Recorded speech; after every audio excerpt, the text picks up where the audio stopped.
Saudara-saudari terkasih, apakah saudara sudah memulai hari ini dengan penuh sukacita dan punya niat untuk berbuat baik meskipun kecil? Semoga Tuhan memberkati niat baik saudara. Kita seringkali mengalami bahwa begitu banyak seminar, rekoleksi, retret, atau apapun juga, tetapi banyak orang yang mengikutinya, namun tidak banyak menghasilkan perubahan. Kemungkinan besar karena titik tolaknya itu tidak tepat. Maksud saya begini, ketika kita berusaha menjadi semakin baik, menjadi semakin suci, menjadi semakin penuh kasih, seringkali titik tolaknya tetap adalah ego.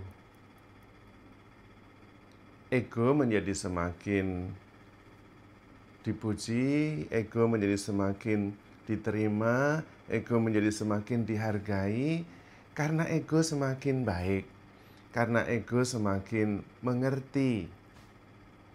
Tapi tetap itu ego. Dan kita menjadi semakin besar, kita menjadi semakin merasa baik, kita menjadi semakin diterima, diakui. Tetapi bisa jadi itu tetap adalah ego.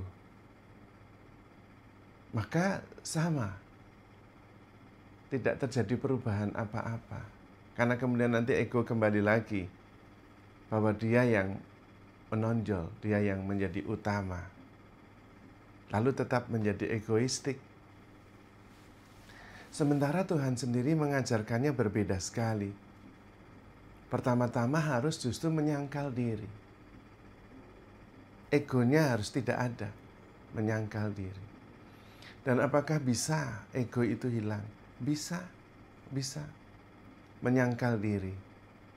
Tuhan mengatakan kalau biji gandum tidak jatuh dan mati, dia akan tetap tinggal satu biji saja. Jadi harus mati. Harus ada the death of the ego. Dan ini yang pertama kali yang harus dilakukan. Kalau tidak, hanya ego berputar-putar menjadi lebih halus, lebih suci, tapi tetap ego. Tidak terjadi perubahan signifikan. Maka harus ada kematian ego atau the death of the ego, menyangkal diri. Jalannya adalah jalan turun. Barang siapa memelihara nyawanya, malah akan kehilangan nyawa. Maka memang kita harus hati-hati. Berusaha menjadi baik, itu seringkali hanya membesarkan ego. Dan ini yang perlu diwaspadai. Justru ketika bertumbuh dalam hidup rohani, kita semakin egoless, semakin tidak nampak, hadir sepenuhnya, tetapi demi orang lain.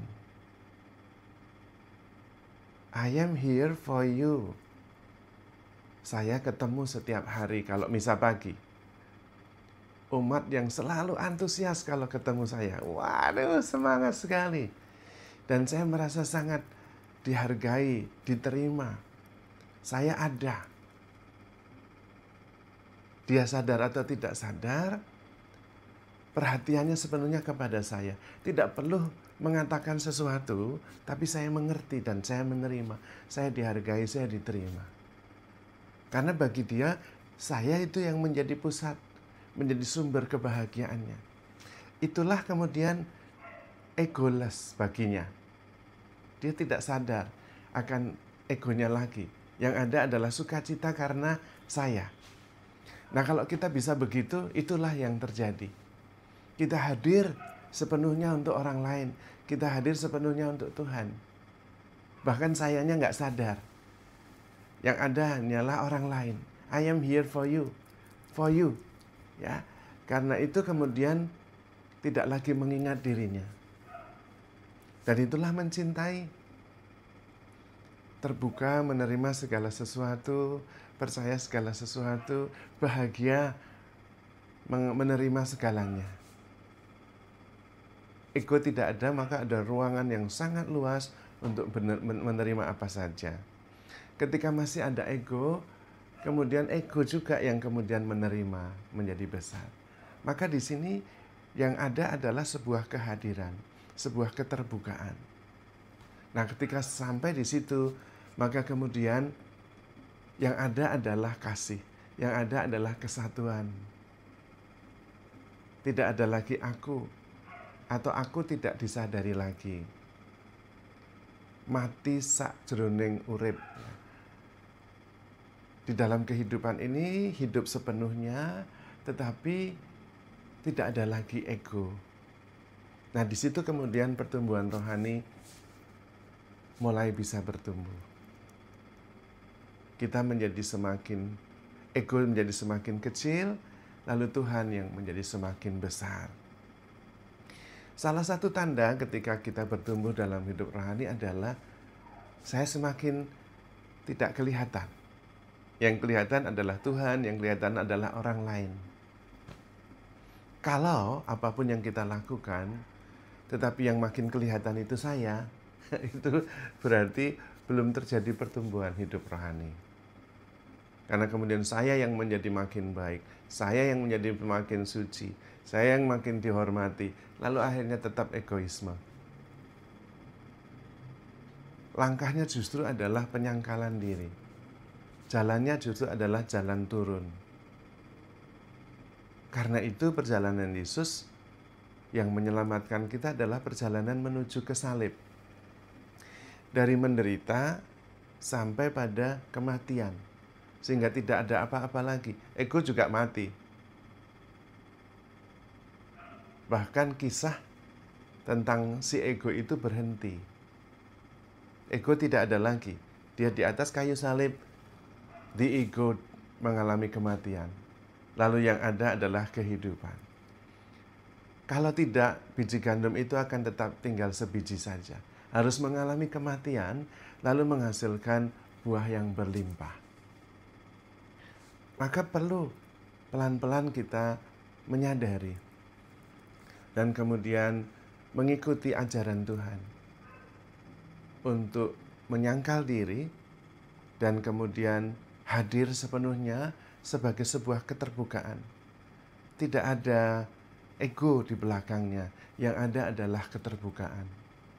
Menerima segala sesuatu, bahagia atas segalanya. Dan itulah cinta. Jalan pertama mengalahkan kematian, mengalahkan egoisme adalah mencintai.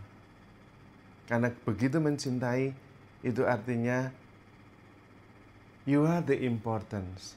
You are the one yang utama. Sayanya tidak ada. Sayanya di mana saya nggak tahu. Yang ada hanya kamu. Dan inilah cinta. Meluruhnya ego dan kemudian yang ada adalah yang lain. Saya ada untukmu. I am here for you. Dan di situ ada kebebasan, ada pertumbuhan. Bahkan tidak sadar bahwa bertumbuh. Apa yang dilakukan tangan kanan tidak diketahui oleh tangan kiri. Karena ego tidak lagi ada.